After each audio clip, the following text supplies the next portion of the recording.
So anyway, I was going to talk about tonight, when we look at the process of controlling our thoughts and trying to manifest desires, what do we want, as we covered in the first few discussions. I'm going to discuss the difference between our conscious mind and our subconscious mind when it comes to this stuff. There's a little experiment, a little demonstration more of this is how our subconscious plays a role. I want you to work with me for a minute, and I'm going to, for about 20 seconds, I'm going to ask you all to count your pulse. You can find a spot where you can find a pulse when I say go. While you're counting your pulse, I also want you to count your breathing.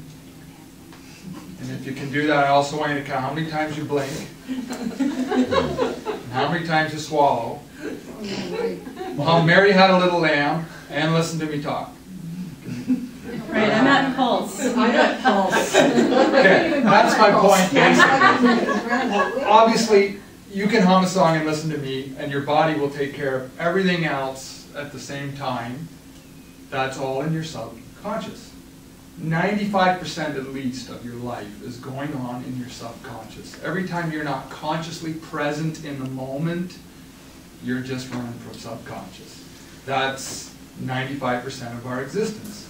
So even if 5% of our mind, our conscious mind, is going, everything's going to be okay, everything's going to be great, I'm going to have a great relationship, I'm going to find money, I'm going to get a bowl of feather.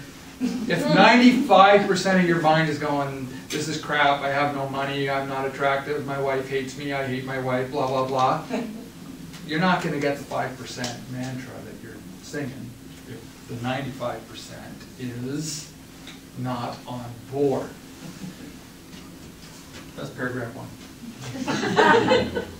So, subconscious then, when we look at our subconscious, the problem with our subconscious is that we didn't choose most of the things that are in there. Your parents, when you were young, probably programmed a lot of your beliefs. The government, schools, radio, television have subconsciously programmed you. You have beliefs about society. You have beliefs about how hard life is. You have beliefs about what a good person is. You have beliefs about so many things that you didn't consciously choose. And even if you do consciously choose something, especially memories that were made at an emotional moment in your life, may very well just run right over it as soon as you get back into that situation that triggers that thing in your life. So we're going to use a little illustration now of reprogramming something in your life that's fairly basic. You weren't born knowing how to walk. You had to learn how to walk. At this point in your life, though, I don't think you have to think about it. You want to go over there, you just get up, away you go. No thinking about it whatsoever. That's a subconscious routine now that you can walk. What if you had a chronic pain in your back for a long time, you went to your doctor and your doctor said, well, it's how you're walking. The way you're holding yourself when you walk is causing this pain in your back, and you have to change how you walk. That would be an example of reprogramming something you do subconsciously. So what steps would you do? You might need something as severe as a brace, a bandage, a tensor or something to hold you in an unnatural position. You'd have to train your muscles to hold you that way until they're strengthened. You'd probably need the doctor to maybe videotape you, show you where you're doing things wrong. Some sort of coaching, go in once a week for therapy where they watch you, tell you how you're doing. An ingrained practice can be very hard to get rid of, and just paying lip service to it for an hour a month might not really get to. That's why so many people say, you know, I believe this stuff, I read the books, nothing's happening. Well, you haven't really done the procedures to start changing the 95%. And there's several ways I could go from here. Where was I going to go? So, and even, okay, so then we're going to talk about the process. Let's say you went through, you talked to a doctor, you had some coaching, your wife was on board, she was reminding you every time that you started walking back in your old pattern, and you managed to get to this pattern.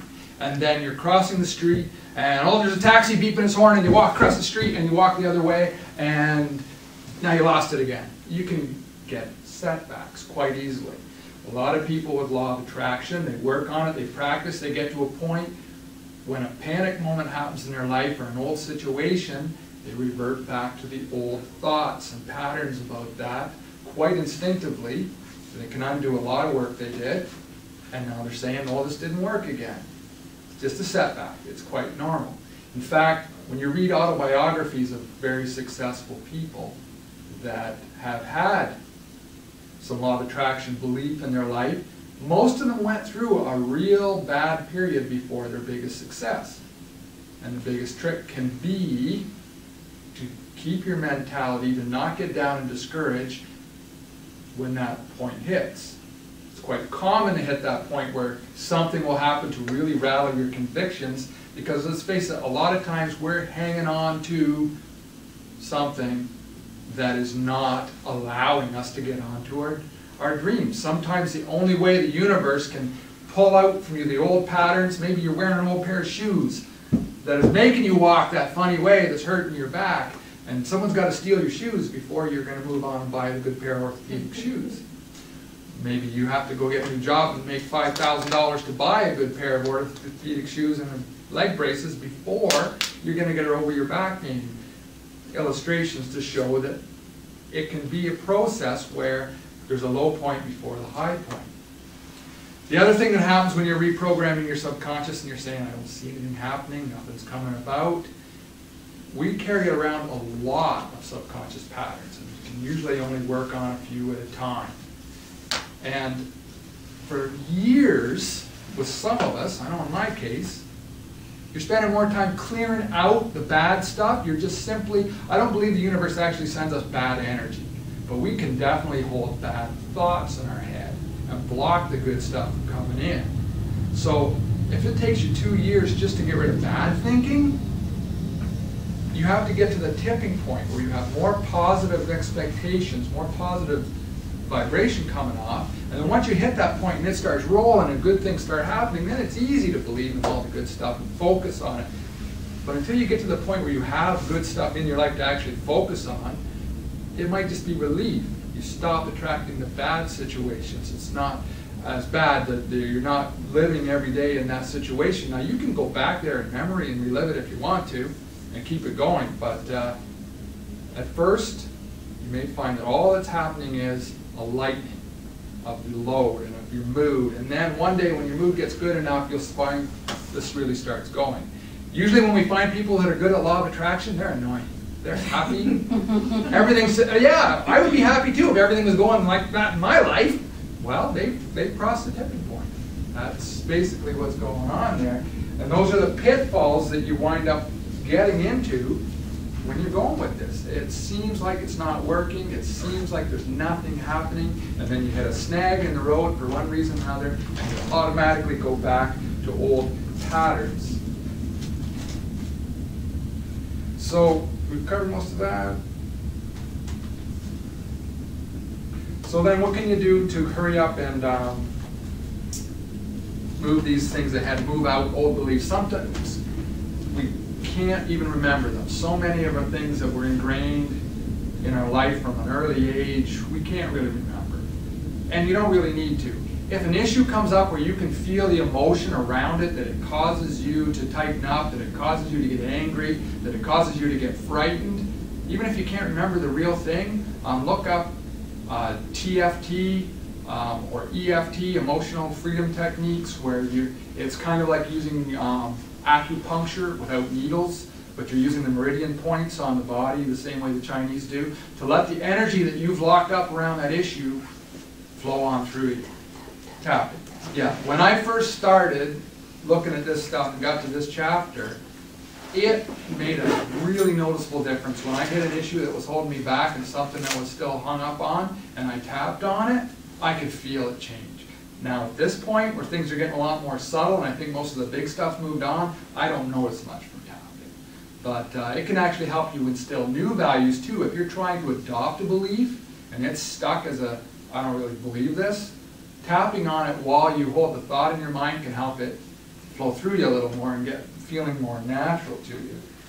And besides that then, so big issues you can clear out with something like tapping, the best technique, quantum touch. There's different modalities out there that will help you move your energy. After that, choosing your thoughts, practicing it, reading, and living it as much as you can, looking in the mirror and saying those things to yourself.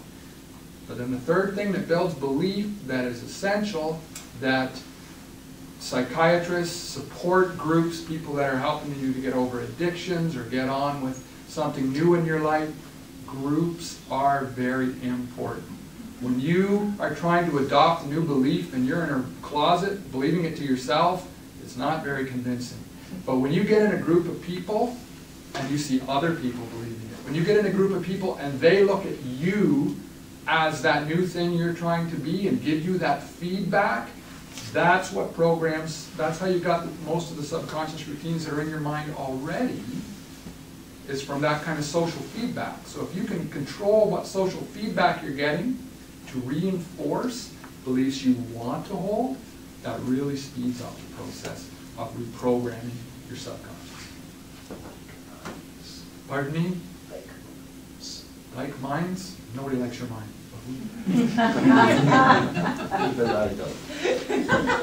So anyway, that was just on the subconscious itself as an element beyond just, the surface learning of this. The time's going to come when you have to adopt some routines and practices, some deliberately reprogramming of your subconscious before this really starts soaking in and becoming who you are and how you actually handle life situations. That's it. Thank you. Turn it back over to Julie.